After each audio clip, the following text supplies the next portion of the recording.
Good morning. Today is Monday, June 22nd, 2020, and today is my first YouTube video, so we're going to see how this goes. I've been doing these videos on Twitter and Facebook for a few weeks now, and this is my cat's ear who seems to have decided he wants to stand on my dresser while I do this. So if you see him, that's Calvin, and we'll try to keep his ears off of the video. Um, the reason I do these videos is for one reason, and that's because I'm promoting a book. I wrote a book, and I released it in the middle of the pandemic, and I'm trying to find ways to promote it. So we're going to do that first, which is to talk to you about my book. It's called An Imperfect Life, based on true events by C.A. Morgan. That's me.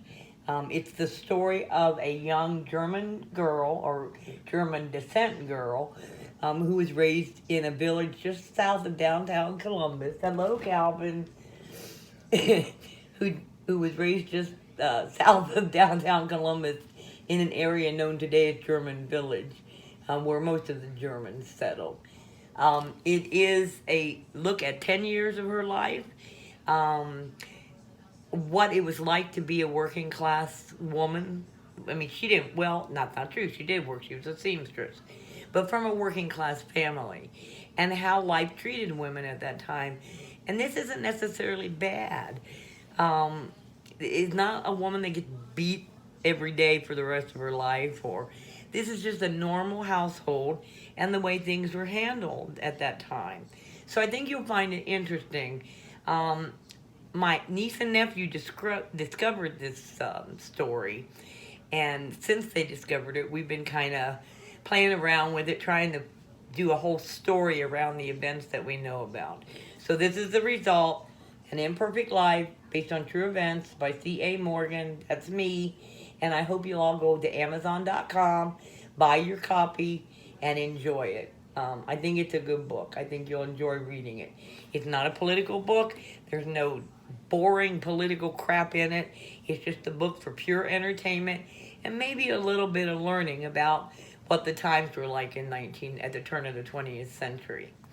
Now, the other thing I'm going to do with these videos is pick a topic. And the topic's going to be whatever is on my mind today. And today, what is on my mind is smoking. Because I've always wanted to share how crazy I am. I started smoking when I was 13 years old, and I still smoke over 50 years later. And along the way, I've heard 100 reasons why I should quit. And amazingly, after 50 years, none of those things have happened. I haven't gotten cancer. I don't have COPD. I don't have any of the things I should have had or gotten to make me quit. But I did have a couple things happen that I wasn't ready for. Number one, I lost my teeth. When you smoke, folks, it just destroys your gums and your teeth get loose and you can't keep them. So I lost every one of them over whatever number of years. The other thing is the wrinkles. And they're not really wrinkles, but your face ages, your neck ages. That's all from smoking. If I have friends that look great at my age, and they didn't smoke. And so I think it has a lot to do with your aging process. The other thing that it impacts is your health.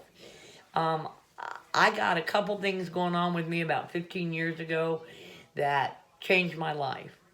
Um, they aren't directly related to smoking, but I can't believe that smoking didn't have something to do with them. And now you're saying to yourself, if you know all these things, why do you quit smoking? Why don't you quit smoking?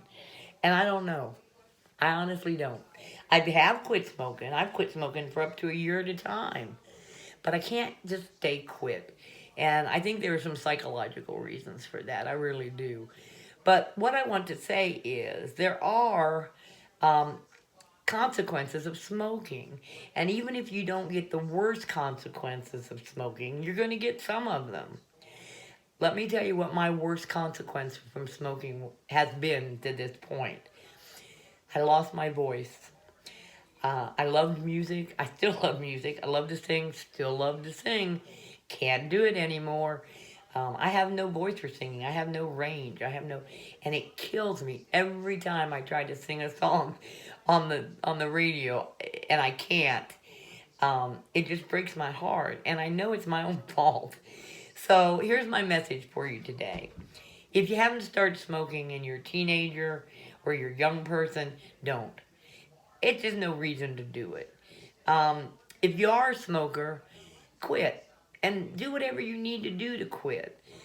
Because the older you get, the more it's going to impact your life. And I may live forever, I don't know. But I'm going to live right now with no voice and no energy and a little trouble breathing once in a while.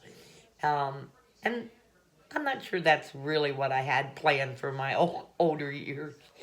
And now I get to call for you. So anyway, today we're going to talk. We talked about smoking. I want everybody to quit. I want everybody to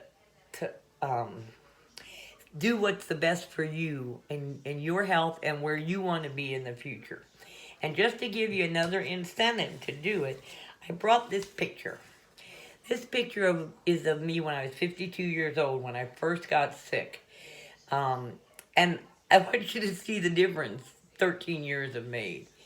So, this is me when I was 52. Not too bad. Look pretty good for 52. I don't look like that now. Smoking. Health issues that probably were brought on by smoking. So, everybody, today, quit smoking. This is your goal for today. Your other goal for today, buy my book, An Imperfect Life Based on True Events by C.A. Morgan. That's me. It's a good book. Enjoy it. Review it if you get a chance, because that really helps me as a writer. And next week we will be back and we'll decide what we're going to talk about then. Goodbye.